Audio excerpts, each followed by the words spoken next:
Hello dear exam comrades, প্রত্যেককে আরও একবার ওয়েলকাম এক্সাম কমরেডস অ্যাচিভার্সিটিতে। আর তোমরা আপাতত মিসলেনিয়াসের মেন্স অনেকের হয়ে গিয়েছে, বা হয়তো অনেকে মিসলেনিয়াসের হয়তো প্রিলিমস দেওনি বা কোয়ালিফাই হয়নি। যাই হোক, তাদের জন্য একটা বড় সুযোগ সামনে যেটা আছে সেটা হচ্ছে কি ক্লার্কশিপ, তাই তো?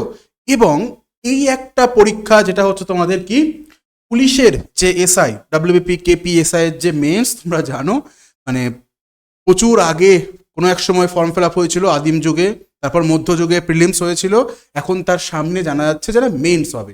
তো যাই হোক, আমরা সেটারই প্রিপারেশন রিলেটেড একটা ভিডিও, ডেসক্রিপটিভ ইংলিশের উপর একটা ভিডিও আমি আজকে তোমাদের ক্লাস দেখতে চলেছো। তো তবে হ্যাঁ, এখানে আমি ডাইরেক্টলি তোমাদের ওই ট্রান্সলেশন হোক বা প্রেসি বলো বা অন্য কিছু এগুলো করাবো না। আজকে আমি একটা অন্য বিষয় নিয়ে আলোচনা করব। এই বিষয়টা কি? বিষয়টা হচ্ছে, দেখো, তোমরা যখন কোনো ট্রান্সলেশন করছো, আমি যখন আগের বার ওই মিসলেনিয়াসের মক টেস্ট চেক করছিলাম, তো সেখানে দেখছিলাম হয়তো কেউ কেউ লেখার কোয়ালিটি ঠিকঠাক আছে, মোটামুটি ঠিকঠাক আছে, কিন্তু গ্রামাটিক্যাল প্রচুর এরর আছে। এরর মানেই কিন্তু সেটা এরর, চোখে পড়ে গেলেই নাম্বার ওখান থেকেও কাটবে। মানে শুধুমাত্র তোমাদের স্যার পড়াচ্ছেন, প্রতীক স্যার পড়াচ্ছেন, ঠিক আছে, ক্লার্কশিপের জন্য, তারপর সুপ্রিয় স্যার ইংলিশের পড়াচ্ছেন, উনিও তোমাদের পুলিশের জন্য পড়াচ্ছেন। কিন্তু আমি একটু চাইছি জিনিসটাকে একটু অন্যভাবে শুরু করতে। সেটা কি? সেটা হচ্ছে তোমাদের গ্রামাটিক্যাল এররগুলো কিভাবে ঠিক করা পসিবল, সেই বিষয়গুলো নিয়ে আলোচনা করব, ঠিক আছে? তো এরপর থেকে আমাদের ছোট ছোট কিছু ক্লাস, আমার ক্লাস তোমরা পাবে, যেখানে আমি মেইনলি আলোচনা করব শুরুর দিকে কিছুদিন গ্রামার নিয়ে, যে কোন কোন জায়গাগুলো তোমার বেশি ভুল হয় বা কনফিউজিং জায়গা কোনগুলো আছে। তারপর ধীরে ধীরে ধীরে ধীরে আমরা একদম ডাইরেক্টলি পুরোপুরি যে ডেসক্রিপটিভ মোডের অ্যান্সার রাইটিং অর্থাৎ ট্রান্সলেশন বা এই জিনিসগুলো নিয়ে আলোচনা শুরু করব। তার আগে তোমাদের বলে দিই, যারা মূলত ক্লার্কশিপের জন্য প্রিপারেশন নিচ্ছ, পুলিশের এসআই এর ব্যাচ অলরেডি চলছে, তোমরা জানো ইউটিউবে তো ক্লাস চলছেই, ফ্রি ক্লাস। তার সাথে কি হচ্ছে, পেড ব্যাচ, অনলাইনের ব্যাচ কিন্তু চলছে, সেখানে খাতা চেকিং থেকে শুরু করে নিয়মিত ক্লাস, হোমওয়ার্ক সব ব্যবস্থায় থাকছে। এবং তাছাড়াও যারা ক্লার্কশিপের প্রস্তুতি নিচ্ছ তাদের জন্য বলে দিই, অনলাইন এবং অফলাইন দুটো মোডেই কিন্তু ক্লাস অলরেডি শুরু হয়ে গিয়েছে। অনলাইনে 8 সেপ্টেম্বর এটা শুরু হয়েছে। তোমরা কিন্তু যদি কেউ মনে করো যে না ক্লার্কশিপের প্রিপারেশন নেব, অবশ্যই যোগাযোগ করো। দেখো নাম্বার দেওয়া আছে এখানে, নাম্বারটা আই থিঙ্ক এখানে দেওয়া আছে 9143886331। তোমরা এই নাম্বারে হোয়াটসঅ্যাপ করে নাও যে স্যার আমি ক্লার্কশিপ ব্যাচে ভর্তি হতে চাই। আর যদি বলো ফিজের বিষয়ে, তাহলে বলবো দেখো, যদি তুমি সিঙ্গেল সাবজেক্ট আকারেও পড়তে চাও তাহলেও তোমাদের পার মান্থ মোটামুটি 400 থেকে 500 টাকা, কিন্তু এটা একটা যেটা নর্মাল যেটা ফিজ সেটা দিতেই হয়। সেখানে তোমরা কিন্তু এক্সাম পর্যন্ত অল সাবজেক্ট 1600 টাকার মধ্যে, মোটামুটি 1600 টাকার মধ্যে এখানে কিন্তু পেয়ে যাচ্ছ, ঠিক আছে? সুতরাং প্রত্যেকে এই বিষয়টা মাথায় রেখো, এবং যদি কারোর মনে হয় যে আমি অ্যাডমিশন নিতে চাই, তাহলে অবশ্যই ওই নাম্বারে যোগাযোগ করে নিও। এখানে উপরেও দেওয়া দেখবো, স্ক্রলেও নাম্বারটা দেওয়া থাকবে। আচ্ছা, এখন যেটা নিয়ে আমি মেইনলি আলোচনা করব সেটা হচ্ছে কি রিলেটিভ প্রোনাউন।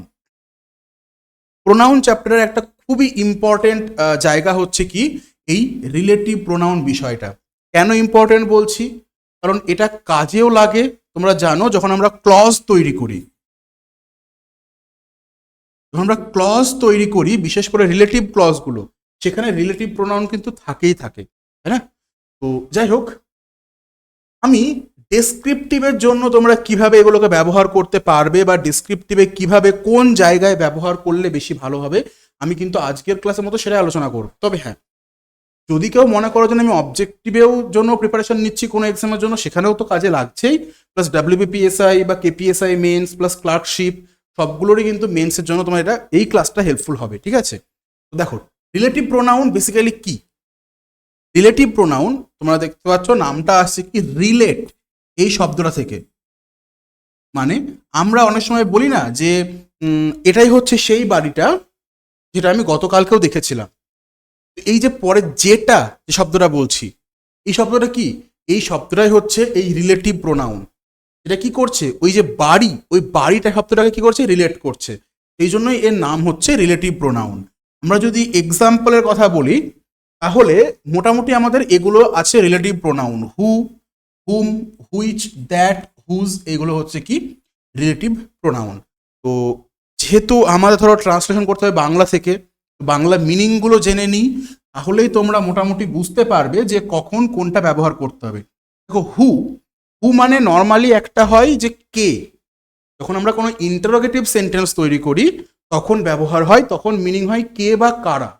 কিন্তু যখন রিলেটিভ প্রোনাউন আকারে বসছে, অর্থাৎ আগের কোনো নাউন বা প্রোনাউনকে রিলেট করার জন্য, তখন এর কিন্তু বাংলা মানে চলে আসবে যে বা যারা। ঠিক আছে, হুম মানে কি, যাকে বা যাদেরকে।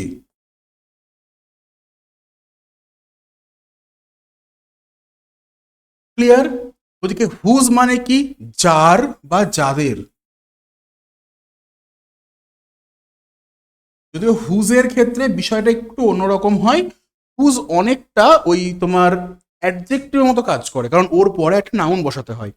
ঠিক আছে, যাই হোক, তো এইগুলো হলো আমাদের বেসিক্যালি। দেখো হু হচ্ছে কে, যে বা যারা, হুম হচ্ছে যাকে বা যাদেরকে, হুজ হচ্ছে যার বা যাদের। ঠিক আছে, আচ্ছা ভালো কথা। এবার বাকি পড়ে থাকছে এই হুইচ এবং দ্যাট, এই দুটো বিষয় নিয়ে আমি মেইনলি আলোচনা করব তোমাদের এখানে, যে কখন আমরা হুইচ ব্যবহার করব, কখন দ্যাট ব্যবহার করব।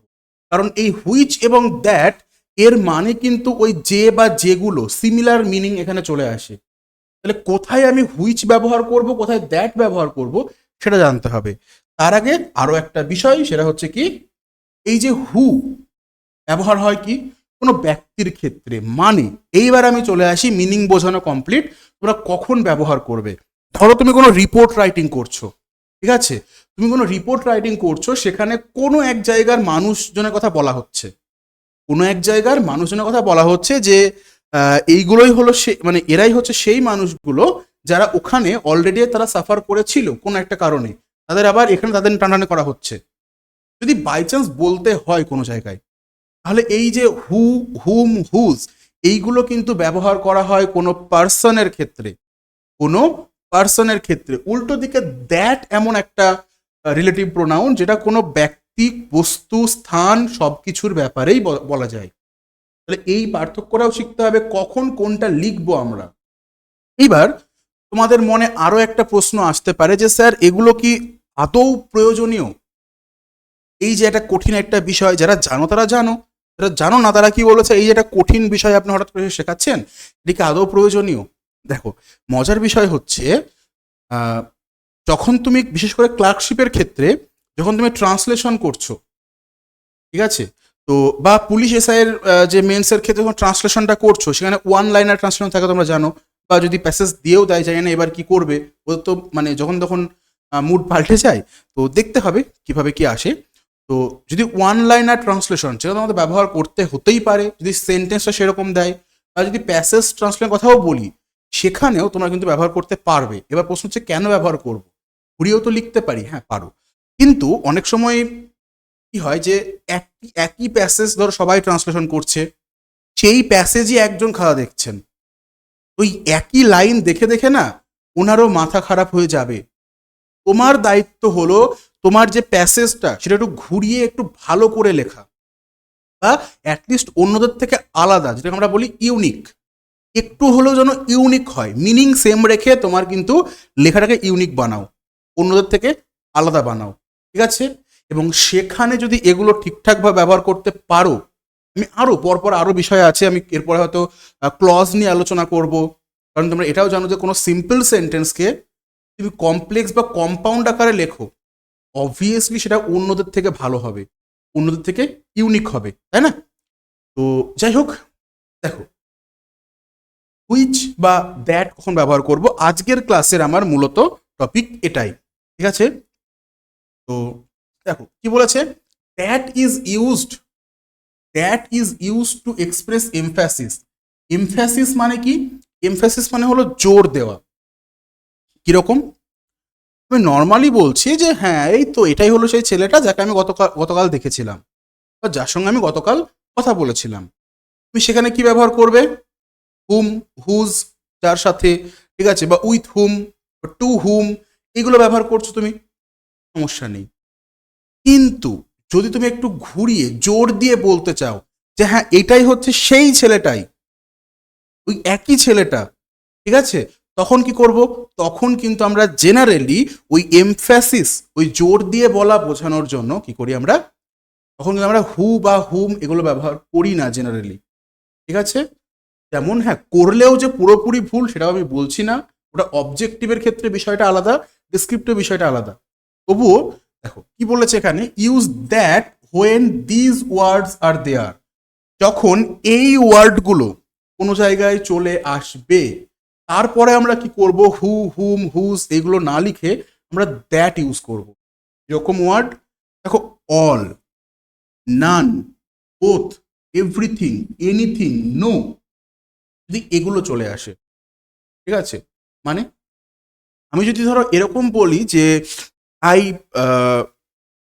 আই স দ্য হাউস, এটুকু কিন্তু নর্মালি তারপরে হবে কি হুইচ বা এরকম কিছু বোঝাতে পারো, বা সেখানেও হবে না। ধরো কোনো ব্যক্তি অনুযায়ী যদি বলি যে আহ, একটা ধরে নাও কোনো মানুষ, সেটা কোনো ধরো তুমি রিপোর্ট রাইটিং করছো, সেখানে কোনো মিনিস্টারের কথা বলা হচ্ছে, ঠিক আছে, বা হয়তো অন্য কোনো রেলের কোনো এমপ্লয়ের কথা বলা হচ্ছে, তুমি বলতে চাইছো এটা হলো সেই রেল এমপ্লয়ি যার যার কোনো একটা হয়তো মন্তব্য আগের মাসে আমরা শুনতে পেয়েছিলাম, ঠিক আছে, সেখানে হুম ব্যবহার করবে, হুজ ব্যবহার করবে, বা হু ব্যবহার করবে তোমার সেন্টেন্স অনুযায়ী। কিন্তু যদি তুমি জোর দিয়ে বলতে চাও এটা হলে সেই একই এমপ্লয়ি, বা হয়তো রেলওয়ের সেই একই ডিআরএম, নাও রেল অ্যাক্সিডেন্ট নিয়ে এটা আলোচনা চলছে, সেই একই ডিআরএম, তখন কি করবে? তখন দেখো আমরা ব্যবহার করি দ্য সেম, ঠিক আছে, ব্যবহার করি দ্য সেম, বা অনেক সময় দ্য অনলি, একমাত্র এটা বোঝাতে, বা কোনো সময় দ্য ফিউ, দ্য লিটিল, যদি এগুলো ব্যবহার করা হয়, বা ধরে নাও এমন কোনো ট্রান্সলেশনে কোনো প্যাসেজে বা কোনো জায়গাতে এই দা প্লাস সুপারলেটিভ ডিগ্রিটা চলে আসছে, মানে মানে he is the best player that I ever made, এই যে দা এবং যদি সুপারলেটিভ ডিগ্রি চলে আসে, এর সাথে এটা যুক্ত করে নাও, সেটা হচ্ছে কোনো যদি অ্যানিম্যাল বা থিং, কোনো বস্তু যদি বসে, সেই ক্ষেত্রেও কিন্তু আমরা কি করি, দ্যাট ব্যবহার করি, সেই ক্ষেত্রে আমরা দ্যাট ব্যবহার করি। তো আপাতত তোমাদের আমি কিছু সেন্টেন্সের মাধ্যমে বোঝার চেষ্টা করছি যে কিভাবে তোমরা দ্যাট এই কথাটা ইউজ করতে পারবে, ঠিক আছে। ধরে নাও কোনো এক জায়গাতে লাইনটা কিছুটা এরকম দেওয়া আছে যে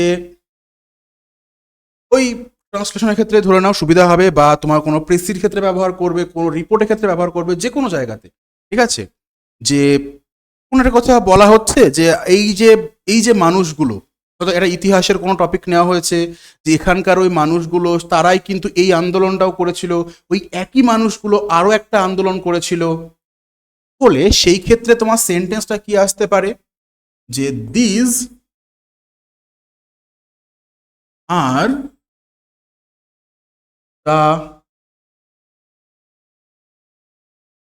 সেম পিপল, কি বললাম, এইগুলো হচ্ছে সেই একই মানুষগুলো, সেই একই ব্যক্তিরা। এরপর কি করব, যখনই তুমি দেখছো দা সেম আছে, নর্মালি সবাই কি করে, সবাই এখানে হু লিখে চলে যাবে, কারণ ব্যক্তির কথা বলা হচ্ছে। বস্তু হলে আমরা হু লিখতে পারি না, এটা আমরা জানি, কিন্তু যেহেতু ব্যক্তির কথা বলা হচ্ছে, সেখানে হয়তো অনেকে হু লিখে যাবে। তুমি কি করবে, এখানে যেহেতু নিয়ম অলরেডি আমাদের অ্যাপ্রুভ করা আছে, মানে নিয়ম এরকম আছে, দা সেম আছে, মানে তুমি এখানে দ্যাট লিখতে পারো, তুমি এখানে কিন্তু দ্যাট লিখতে পারো। তাহলে সবাই যেখানে হু লিখে ছেড়ে দিচ্ছে, তুমি একটু ডিফারেন্ট করলে, তো যখন কেউ খাতা দেখছে না, তো একের পর এক একই ট্রান্সলেশনের মানে দেখে যাচ্ছে, ওই ছোট ছোট জিনিসগুলো চোখে পড়ে, এবং এগুলো তোমাদের এক্সট্রা মার্কস কিন্তু পাইয়ে দেবে, ঠিক আছে। দ্যাট, তারপর তুমি এখানে দিতে পারো war, involve in, whatever, অন্য কোনো একটা হয়তো যুদ্ধের নাম যদি ওখানে দেওয়া থাকে, সেরকম ক্ষেত্রে আমি তোমাদের জাস্ট নিয়মগুলো শিখিয়ে দিচ্ছি, যেখানে যেখানে অ্যাপ্লাই করার প্রয়োজন হবে সেখানে অ্যাপ্লাই করে দেবে, বা আমিও পরের দিকে কিছু ট্রান্সলেশন, কিছু প্রেসি এরকম নিয়ে আলোচনা করব, ঠিক আছে। এবং প্রেসির ক্ষেত্রে এই যে রিলেটিভ প্রোনাউন খুব কাজ করে, কেন, তুমি দুটো আলাদা আলাদা সেন্টেন্স লেখার প্রয়োজনই নেই, দুটো কম্বাইন করে দাও, তাহলে কি হয়তো কিছু কিছু ওয়ার্ড অ্যাটলিস্ট কমবে, তাই না। তো তুমি সেখানে একটা ইউজ করতে পারো, বা ধরে নাও যেটা একটু আগে মুখে বললাম সেগুলো তো আছেই, বা কোনো বই, হ্যাঁ, কোনো বইয়ের কথা যদি বলি, ধরো যে তোমাকে হয়তো একটা ট্রান্সলেশন দিয়েছে যে কিছু বই একটা জায়গাতে পাওয়া গেল, ঠিক আছে, কোনো একটা জায়গাতে পুরোনো একটা লাইব্রেরি ভাঙাচোরা 150 বছর পুরনো, সেখান থেকে কিছু বই পাওয়া গেল। তো বই মানে কি, কোনো জিনিস, কোনো থিং, তাই না, কোনো বস্তু। সেই ক্ষেত্রেও তোমরা কি করতে পারো, যদি থাকে দেখো কোনো বস্তুর কথা, অর্থাৎ বুকস বা স্ক্রিপচার্স,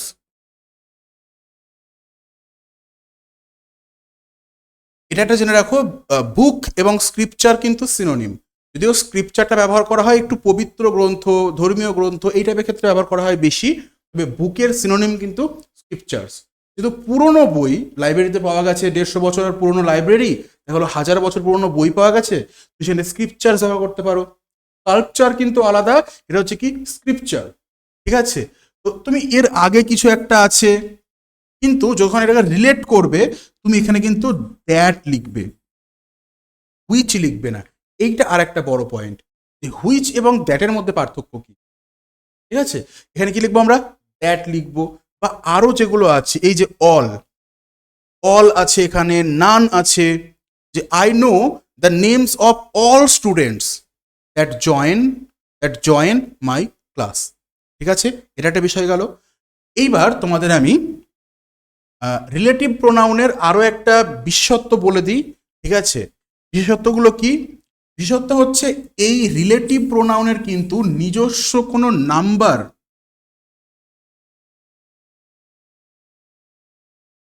বা পার্সন বা বলতে পারো gender,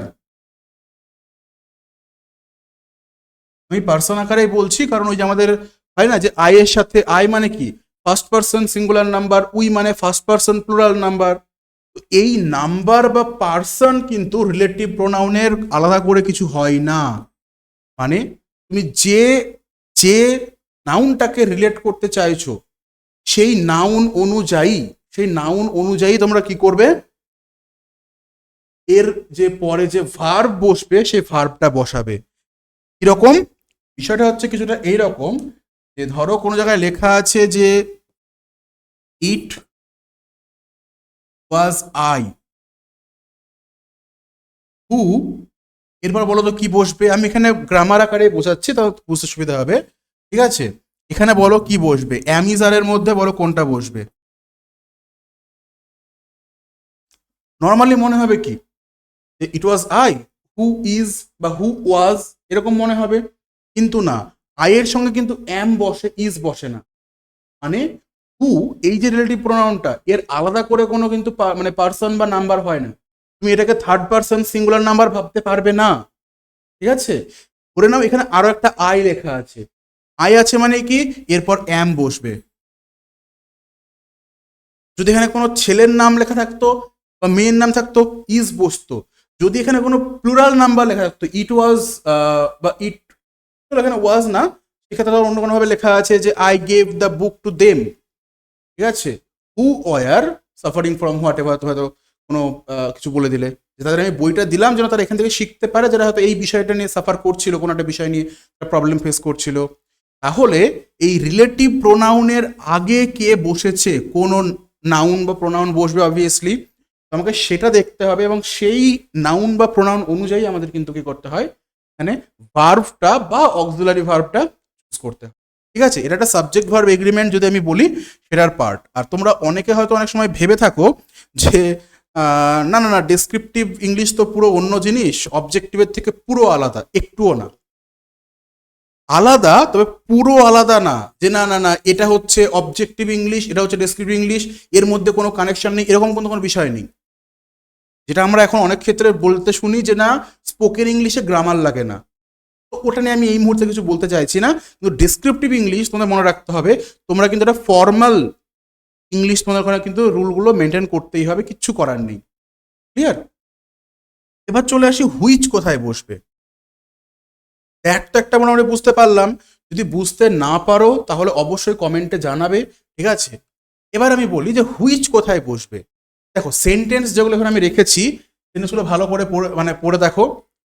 you have never told a লাই, আমি কি বললাম, যে না তুমি না কখনো কোনো মিথ্যা কথা বলনি, তুমি আজ পর্যন্ত একটাও মিথ্যা কথা বলনি। তারপরে আমি বলছি that I like so much. এবার এখানে আমি অবশ্যই আমাদের ওই মিসেলেনিয়াসের যেরকম গ্রামার থাকতো ওই অনুযায়ী রেখেছি, তবে জাস্ট শেখানোর জন্য যে তোমরা কখন কোনটা ব্যবহার করবে। ঠিক আছে, পুলিশের ক্ষেত্রে কিছুটা গ্রামার পোর্শন থেকে প্রশ্ন আসবে, ক্লার্কশিপে সেটাও আসে না। যাই হোক, you have never told a lie that I like so much. এইবার আমরা জানি দ্যাট আমরা ব্যবহার করতে পারি কোনো বস্তু, কোনো কনসেপ্ট এগুলোর ক্ষেত্রে। তাহলে দ্যাট কাকে রিলেট করবে? লাইকে রিলেট করবে। আমি তাহলে কি পছন্দ করি? That I like so much মানে কি? আমি কি মিথ্যা রাখা পছন্দ করি?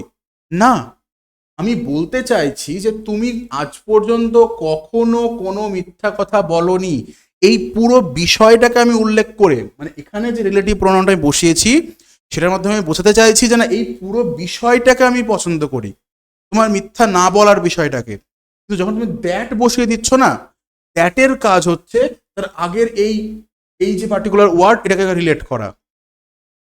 তাহলে এখানে কি করব? এইরকম ক্ষেত্রে আমরা দ্যাট না কি ব্যবহার করতে পারবো? এখানে আমার ব্যবহার করতে হবে হুইচ থাকবে। এইরকম জায়গায় ব্যবহার করতে হবে হুইচ, যেখানে কোনো একটা ওয়ার্ডকে না, একটা পুরো ফ্রেজকে রিলেট করতে হবে, সেখানে বসাবে কি? সেখানে বসাবে হুইচ। ঠিক আছে, তো তোমরা দেখবে যদি কোনো জায়গায় প্রয়োজন হয় সেরকম, ঠিক আছে, বা পুলিশের ক্ষেত্রে ধরো ফিলারের প্রশ্ন দিয়ে দিল, সেখান থেকে দিতে পারে, বা যদি মিসেলেনিয়াসের এক্সামের মতো এইবার পরীক্ষা প্রশ্ন দু একটা দিয়ে দেয়, ঠিক আছে, তাহলে তো তোমার লাগবেই গ্রামার সেখানেও। তারপরে দেখো, his mistakes are so often that make our teacher angry. এটা এই দ্যাট যে ওয়ার্ডটা কাকে রিলেট করছে? অফেনকে? না, সেটা পসিবল না, কারণ অফেনটা কি? এটা অ্যাডভার্ব, সো আরও একটা অ্যাডভার্ব, ওদিকে আবার না, অফেন হচ্ছে এখানে অ্যাডজেক্টিভ আকারে কাজ করছে, ওদিকে মিস্টেক্স নাউন, কাকে রিলেট করছে? অ্যাকচুয়ালি না, এই জায়গাটা রিলেট করছে পুরো বিষয়টাকে। এই যে পুরো লাইনটা দেওয়া আছে, his mistakes are so often, এই বিষয়টাকে রিলেট করে বলা হচ্ছে যে এটা কি করে? আমাদের যে টিচারকে অ্যাংরি মানে রাগিয়ে দেয়। তাহলে বুঝতে পারছো এখানেও কিন্তু দ্যাট বসবে না, এখানেও হুইচ বসবে, কারণ পুরো বিষয়টাকে, পুরো কনসেপ্টটাকে রিলেট করা হচ্ছে। তারপর I was in a meeting at that time which is a proof that I didn't steal your car. ঠিক আছে, তাহলে এখানে অসুবিধা নেই, এখানে হুইচ ঠিক আছে। কেন? কারণ প্রুফ কোনটা? আমি সেই সময় একটা মিটিংয়ে ছিলাম, এটাই হচ্ছে একটা প্রমাণ যে আমি তোমার গাড়ি চুরি করিনি, কারণ যে সময় গাড়ি চুরিটা তোমার হয়েছে আমি ওই সময় ছিলাম মিটিংয়ে। সুতরাং এখানে কিন্তু হুইচ ঠিক আছে। তাহলে আশা করি আমি তোমাদের বোঝাতে পারলাম যে হুইচ এবং দ্যাট মেইনলি আমি যেটুকু মানে যখন পড়াতে গিয়ে দেখি এখান থেকে কনফিউশনটা বেশি আসে। ঠিক আছে, এখান থেকেই কনফিউশনটা বেশি আসে। সুতরাং তোমাদের আমি সেই জায়গাটা একটু বুঝিয়ে দিলাম, এবং এটা তোমরা ডেসক্রিপটিভের ক্ষেত্রেও কিন্তু ইউজ করবে যদি প্রয়োজন হয়। অবভিয়াসলি ইংলিশ গ্রামারের সব নিয়ম প্রয়োজন নাও হতে পারে, কিন্তু আমি আমার তরফ থেকে শিখিয়ে রাখলাম, কারণ এই ধরনের ভুলগুলোর জন্য কি হয় জানো তো, 1 নাম্বারও কাটা যাবে। 10 নম্বরের প্রশ্ন যদি হাফ নাম্বার বা 1 নাম্বার এরকম 2-4টে ভুলের জন্য কাটা চলে যায়, তাহলে ওটা একটা এক্সট্রা লস আমার জন্য, তাই না? সুতরাং একটু তোমরা জানাবে কমেন্টে যে এই ধরনের যদি ক্লাস আমি আরও আনি, এই যে কিছু ইম্পর্টেন্ট কনসেপ্ট অনুযায়ী, সেটা তোমাদের জন্য হেল্পফুল হবে কি হবে না। ঠিক আছে, আমি আশা রাখছি অবশ্যই কাজে লাগবে। যদি তোমাদের মতামত তোমরা জানাও। ঠিক আছে, আজকের মতো তাহলে আমি ক্লাসটা এখানে শেষ করছি। শুধু শেষ করার আগে আরও একবার বলে দিই যে যারা ক্লার্কশিপের প্রস্তুতি নিচ্ছ, ঠিক আছে, মিনিমাম কোর্স ফিজে ম্যাক্সিমাম যদি তোমরা আউটপুট পেতে চাও, সেই ক্ষেত্রে অনলাইন এবং অফলাইনে কোথায়? বেলঘড়িয়া এবং নৈহাটিতে অফলাইনে এবং অনলাইনেও কিন্তু আমাদের পেইড ব্যাচ অলরেডি শুরু হয়ে গিয়েছে 8 সেপ্টেম্বর থেকে। সুতরাং যারা জয়েন করতে চাইছো তারা অবশ্যই এইখানে দেখো নাম্বার দেওয়া আছে এদিকে, 9143886331, এই নাম্বারে প্রত্যেকে হোয়াটসঅ্যাপ করে নাও নিজের নাম এবং ক্লার্কশিপ অনলাইন ব্যাচ এটা লিখে তোমরা হোয়াটসঅ্যাপ করে নিও। ঠিক আছে, চলো, অল দ্য বেস্ট প্রত্যেককে।